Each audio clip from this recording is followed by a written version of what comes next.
और अब आगे बढ़ रही हूं इसी के साथ। पाठशाला में पाकिस्तानी भिखारियों से परेशान, और ये केवल वो वाला नहीं था कि पाकिस्तानी है तो भिखारी, मतलब सच्ची में पाकिस्तानी भिखारियों से परेशान हो गया सऊदी अरब।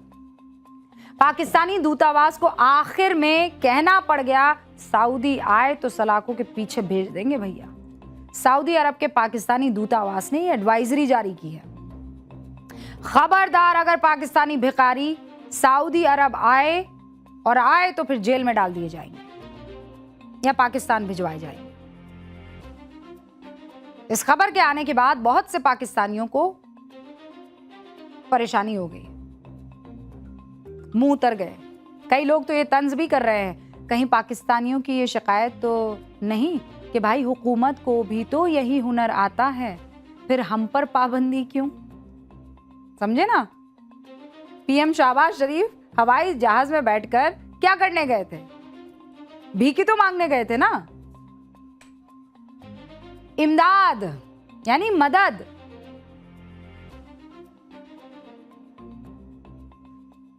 पीएम शहबाज शरीफ हवाई जहाज में बैठकर मांगने जाए तो इमदाद, और हम जाए तो भीख। ये भिखारी कह रहे हैं। शहबाज मांगे तो शरीफ, अवाम मांगे तो भीख। ये कैसी हिपोक्रेसी है भैया? पाकिस्तान के इस हुनर को लेकर एक शेर अर्ज है। कशकौल हाथ में लेकर निकले थे कमाई की तलाश में। कशकौल यानी कटोरा हाथ में लेकर निकले थे कमाई की तलाश में। दुनिया ने पूछा हुनर क्या है, तो बोले मांगने का हुनर है। पूरी दुनिया में पाकिस्तान की यही दो पहचान है, पहली आतंकी देश की, दूसरा भिखारी मुल्क की। पाकिस्तान या तो आतंकियों की सप्लाई अच्छे से करता है या भिखारियों की। और पिछले कुछ सालों में पाकिस्तानी लोग उम्रा और हज के नाम पर सऊदी अरब जाते हैं और गायब हो जाते हैं, फिर वापस प्रकट होते हैं कटोरे के साथ भीख मांगने। ऐसे लोगों को रोकने के लिए पाकिस्तान सरकार को कहना पड़ा कि भाई सऊदी अरब सिर्फ हज, उम्रा या काम के लिए आओ, ना कि भीख का ये बिजनेस मॉडल चलाने के लिए, वरना जेल में डलवाया जाएगा। इस अपील के बाद सोशल मीडिया पर लोग कह रहे हैं कि जिस मुल्क की अर्थव्यवस्था विदेशी मदद और कर्ज के सहारे चल रही हो, वो अपने नागरिकों को भीख ना मांगने की चेतावनी दे रहा है।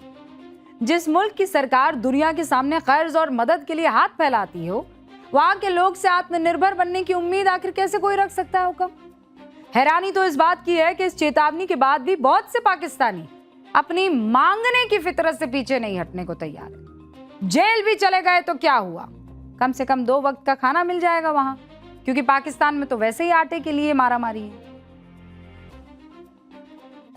पाकिस्तान की भीख मांगने वाली खबर को सुनकर आपको हंसी आ रही होगी, लेकिन इस हरकत की वजह से सऊदी अरब और दूसरे खाड़ी के मुल्क, उनकी हंसी गायब हो गई। ये प्रॉब्लम इतनी विकराल हो चुकी है कि पाकिस्तान का नाम सुनकर ही इन देशों की रूह कांप रही है। हज और उम्रा वीजा पर जाकर भीख मांगने और अवैध रूप से रुकने के मामले में पाकिस्तान की फेडरल इन्वेस्टिगेशन एजेंसी FIA और संसदीय रिपोर्ट के आंकड़े कुछ सामने आए। पता है क्या कहते हैं? पाकिस्तान से हर साल उम्रा और हज के लिए औसतन 5 लाख से ज्यादा लोग सऊदी अरब जाते हैं। साल 2025 में पाकिस्तान के एयरपोर्ट से 66,000 से ज्यादा संदिग्ध यात्रियों को विमान से उतारा गया। इनमें करीब 51,000 लोग फर्जी दस्तावेज, वर्क या उम्रा वीजा की आड़ में भीख मांगने के शक में रोक लिए गए। सऊदी अरब ने भीख मांगने और वीजा नियमों के उल्लंघन के आरोपों में 24,000 से ज्यादा पाकिस्तानी नागरिकों को डिपोर्ट करके वापस पाकिस्तान भेज दिया है। पिछले साल 2025 में खाड़ी देशों से करीब 52,000 पाकिस्तानियों को भीख मांगने की वजह से वापस पाकिस्तान भेजा गया। सऊदी अरब की जेल में और जेलों में अलग अलग 12,000 पाकिस्तानी कैदी बंद हैं भीख मांगने की वजह से, दूसरे गैर कानूनी हरकतों की वजह से।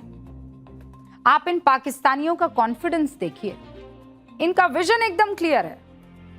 ना पकड़े गए तो भीख मांग कर खाएंगे और पकड़े गए तो जेल के अंदर खाएंगे।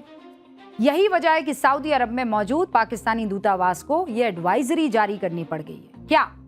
सुनिए।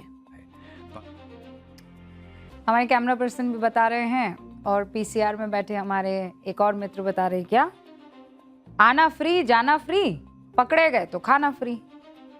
अब आपको यह भी जानना चाहिए कि पाकिस्तान के लोग आखिर इतनी दूर इतना रिस्क लेकर भीख मांगने क्यों जाते। कौन जाता है भैया इतनी दूर भीख मांगने। पाकिस्तान के ओवरसीज मंत्रालय की एक रिपोर्ट क्या कहती है, सऊदी अरब और दूसरे खाड़ी देशों में भीख मांगने के पीछे पूरा माफिया काम कर रहा है। 50-50 की पार्टनरशिप मॉडल पर काम कर रहा है। मक्का और मदीना की मस्जिदों या भीड़भाड़ वाले धार्मिक जगहों के आसपास एक भिखारी हर महीने करीब 2,500 से 3,000 सऊदी रियाल कमा लेता है। पाकिस्तानी रुपए में ये रकम कितनी हो गई, 2 लाख रुपए लगभग। रमजान और हज के सीजन में ज़कात और सदका अगर ज्यादा मिल जाए तो ये कमाई 3 लाख पाकिस्तानी रुपए से ज्यादा हो जाती है। अब आप ही बताइए, जब भीख के हुनर से पाकिस्तानियों की इतनी कमाई हो रही है तो कौन नाम कमाने के लिए मेहनत करेगा। अब आपको सऊदी अरब में पाकिस्तानियों के भीख मांगने का हुनर वाला एक वीडियो दिखाती हूँ। अब तक आपने पाकिस्तानी अवाम के हुनर को देखा, अब आपको वजीर आजम शहबाज शरीफ के कशकौल यानी कशकौल डिप्लोमेसी के बारे में भी समझना चाहिए। अक्सर मांगने के लिए सऊदी अरब और खाड़ी देशों में पाए जाते हैं। इसी साल अप्रैल 2026 में पाकिस्तान को सऊदी अरब से $3 अरब का नया पैकेज मिला। पिछले कर्ज करीब $5 अरब को चुकाने के लिए और समय भी मिल गया। इससे पहले जुलाई 2023 में महातंगी में फंसे पाकिस्तान को बचाने के लिए सऊदी अरब ने ही स्टेट बैंक ऑफ पाकिस्तान में $2 अरब जमा करवाए थे। फिर आया 2022 वाला आंकड़ा। शहबाज शरीफ की मन्नतों की वजह से सऊदी अरब से $8 अरब का राहत पैकेज मिला। हैरानी की बात यह है कि इतनी मदद मिलने के बाद भी पाकिस्तान के दिन ही बदल नहीं रहे। और कैसे बदलेंगे, नियति भिखारियों की है। 2 वजह। पहली वजह जमकर भ्रष्टाचार, जिसमें पाकिस्तान की सरकार से लेकर सेना सब शामिल है। दूसरी वजह आतंकवाद, क्योंकि पाकिस्तान का एक बड़ा खर्चा आतंकियों को पालने पोसने में चला जाता है। इस सब के बाद भी शहबाज शरीफ की शराफत है जो खुद भी पाकिस्तान को भिखारी मुल्क मान लेते हैं। अब पाकिस्तान की इन्हीं हरकतों की वजह से पूरी दुनिया में पाकिस्तान की घनघोर बेइज्जती हो रही है। कल पाकिस्तान की संसद में पूर्व स्पीकर और पीटीआई नेता असद कैसर ने पाकिस्तानियों की बेइज्जती का एक मामला उठाया। असद के मुताबिक ईरान युद्ध के वक्त वो दुबई एयरपोर्ट पर फंस गए थे। फ्लाइट कैंसिल होने की वजह से पैसेंजर्स को होटल में भेजा गया, लेकिन वहां पाकिस्तानियों के जितने भी पैसेंजर्स थे पाकिस्तानी, उनको कमरा देने से इनकार कर दिया। दुबई के होटल्स ने सिर्फ अमेरिका और भारत के लोगों को कमरे में रहने का ऑफर दिया। इस बात से आहत होकर असद कैसर ने इस मुद्दे को पाकिस्तान की संसद में उठाया। सुन लीजिए, अच्छा नहीं लगा ये सुनकर।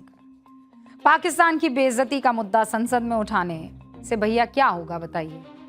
इसके लिए शाहबाज सरकार और मुनीर सेना को अपना अपना काम पूरी ईमानदारी से करना होगा, लेकिन वो तो बेईमानी से भरे हुए हैं।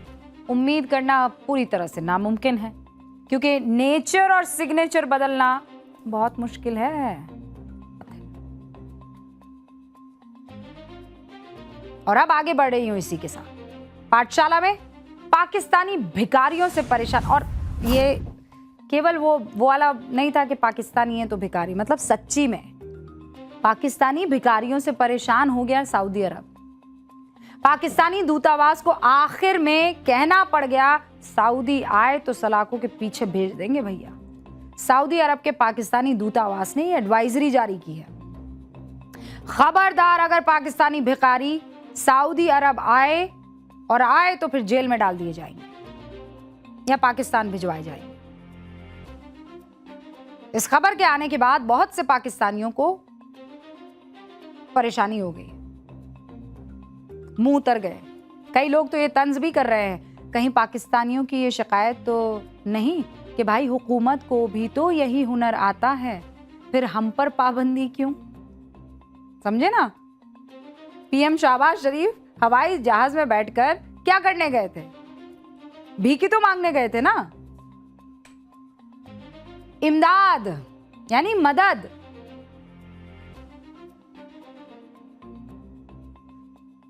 पीएम शहबाज शरीफ हवाई जहाज में बैठकर मांगने जाए तो इमदाद और हम जाए तो भीख। ये भिखारी कह रहे हैं। शहबाज मांगे तो शरीफ, अवाम मांगे तो भीख। ये कैसी हिपोक्रेसी है भैया। पाकिस्तान के इस हुनर को लेकर एक शेर अर्ज है। कशकौल हाथ में लेकर निकले थे कमाई की तलाश में। कशकौल यानी कटोरा हाथ में लेकर निकले थे कमाई की तलाश में। दुनिया ने पूछा हुनर क्या है, तो बोले मांगने का हुनर है। पूरी दुनिया में पाकिस्तान की यही दो पहचान है, पहली आतंकी देश की, दूसरा भिखारी मुल्क की। पाकिस्तान या तो आतंकियों की सप्लाई अच्छे से करता है या भिखारियों की। और पिछले कुछ सालों में पाकिस्तानी लोग उम्रा और हज के नाम पर सऊदी अरब जाते हैं और गायब हो जाते हैं, फिर वापस प्रकट होते हैं कटोरे के साथ भीख मांगने। ऐसे लोगों को रोकने के लिए पाकिस्तान सरकार को कहना पड़ा कि भाई सऊदी अरब सिर्फ हज, उम्रा या काम के लिए आओ, ना कि भीख का ये बिजनेस मॉडल चलाने के लिए, वरना जेल में डलवाया जाएगा। इस अपील के बाद सोशल मीडिया पर लोग कह रहे हैं कि जिस मुल्क की अर्थव्यवस्था विदेशी मदद और कर्ज के सहारे चल रही हो, वो अपने नागरिकों को भीख ना मांगने की चेतावनी दे रहा है। जिस मुल्क की सरकार दुनिया के सामने कर्ज और मदद के लिए हाथ फैलाती हो, वहां के लोग से आत्मनिर्भर बनने की उम्मीद आखिर कैसे कोई रख सकता है हुक्म। हैरानी तो इस बात की है कि इस चेतावनी के बाद भी बहुत से पाकिस्तानी अपनी मांगने की फितरत से पीछे नहीं हटने को तैयार है। जेल भी चले गए तो क्या हुआ, कम से कम 2 वक्त का खाना मिल जाएगा वहां, क्योंकि पाकिस्तान में तो वैसे ही आटे के लिए मारामारी है। पाकिस्तान की भीख मांगने वाली खबर को सुनकर आपको हंसी आ रही होगी, लेकिन इस हरकत की वजह से सऊदी अरब और दूसरे खाड़ी के मुल्क, उनकी हंसी गायब हो गई। ये प्रॉब्लम इतनी विकराल हो चुकी है कि पाकिस्तान का नाम सुनकर ही इन देशों की रूह कांप रही है। हज और उम्रा वीजा पर जाकर भीख मांगने और अवैध रूप से रुकने के मामले में पाकिस्तान की फेडरल इन्वेस्टिगेशन एजेंसी FIA और संसदीय रिपोर्ट के आंकड़े कुछ सामने आए। पता है क्या कहते हैं? पाकिस्तान से हर साल उम्रा और हज के लिए औसतन 5 लाख से ज्यादा लोग सऊदी अरब जाते हैं। साल 2025 में पाकिस्तान के एयरपोर्ट से 66,000 से ज्यादा संदिग्ध यात्रियों को विमान से उतारा गया। इनमें करीब 51,000 लोग फर्जी दस्तावेज, वर्क या उम्रा वीजा की आड़ में भीख मांगने के शक में रोक लिए गए। सऊदी अरब ने भीख मांगने और वीजा नियमों के उल्लंघन के आरोपों में 24,000 से ज्यादा पाकिस्तानी नागरिकों को डिपोर्ट करके वापस पाकिस्तान भेज दिया है। पिछले साल 2025 में खाड़ी देशों से करीब 52,000 पाकिस्तानियों को भीख मांगने की वजह से वापस पाकिस्तान भेजा गया। सऊदी अरब की जेल में और जेलों में अलग अलग 12,000 पाकिस्तानी कैदी बंद हैं भीख मांगने की वजह से, दूसरे गैर कानूनी हरकतों की वजह से। आप इन पाकिस्तानियों का कॉन्फिडेंस देखिए, इनका विजन एकदम क्लियर है। ना पकड़े गए तो भीख मांग कर खाएंगे और पकड़े गए तो जेल के अंदर खाएंगे। यही वजह है कि सऊदी अरब में मौजूद पाकिस्तानी दूतावास को यह एडवाइजरी जारी करनी पड़ गई है। क्या, सुनिए। हमारे कैमरा पर्सन भी बता रहे हैं और PCR में बैठे हमारे एक और मित्र बता रहे हैं, क्या आना फ्री जाना फ्री, पकड़े गए तो खाना फ्री। अब आपको यह भी जानना चाहिए कि पाकिस्तान के लोग आखिर इतनी दूर इतना रिस्क लेकर भीख मांगने क्यों जाते? कौन जाता है भैया इतनी दूर भीख मांगने? पाकिस्तान के ओवरसीज मंत्रालय की एक रिपोर्ट क्या कहती है? सऊदी अरब और दूसरे खाड़ी देशों में भीख मांगने के पीछे पूरा माफिया काम कर रहा है। 50-50 की पार्टनरशिप मॉडल पर काम कर रहा है। मक्का और मदीना की मस्जिदों या भीड़भाड़ वाले धार्मिक जगहों के आसपास एक भिखारी हर महीने करीब 2,500 से 3,000 सऊदी रियाल कमा लेता है। पाकिस्तानी रुपए में ये रकम कितनी हो गई? 2 लाख रुपए लगभग। रमजान और हज के सीजन में ज़कात और सदका अगर ज्यादा मिल जाए तो ये कमाई 3 लाख पाकिस्तानी रुपए से ज्यादा हो जाती है। अब आप ही बताइए, जब भीख के हुनर से पाकिस्तानियों की इतनी कमाई हो रही है तो कौन नाम कमाने के लिए मेहनत करेगा? अब आपको सऊदी अरब में पाकिस्तानियों के भीख मांगने का हुनर वाला एक वीडियो दिखाती हूँ। अब तक आपने पाकिस्तानी अवाम के हुनर को देखा, अब आपको वजीर आजम शहबाज शरीफ के कशकौल यानी कटोरे कशकौल डिप्लोमेसी के बारे में भी समझना चाहिए। अक्सर मांगने के लिए सऊदी अरब और खाड़ी देशों में पाए जाते हैं। इसी साल अप्रैल 2026 में पाकिस्तान को सऊदी अरब से 3 अरब डॉलर का नया पैकेज मिला। पिछले कर्ज करीब 5 अरब डॉलर को चुकाने के लिए और समय भी मिल गया। इससे पहले जुलाई 2023 में महातंगी में फंसे पाकिस्तान को बचाने के लिए सऊदी अरब ने ही स्टेट बैंक ऑफ पाकिस्तान में 2 अरब डॉलर जमा करवाए थे। फिर आया 2022 वाला आंकड़ा। शहबाज शरीफ की मन्नतों की वजह से सऊदी अरब से 8 अरब डॉलर का राहत पैकेज मिला। हैरानी की बात यह है कि इतनी मदद मिलने के बाद भी पाकिस्तान के दिन ही बदल नहीं रहे। और कैसे बदलेंगे, नियति भिखारियों की है। 2 वजह। पहली वजह जमकर भ्रष्टाचार, जिसमें पाकिस्तान की सरकार से लेकर सेना सब शामिल है।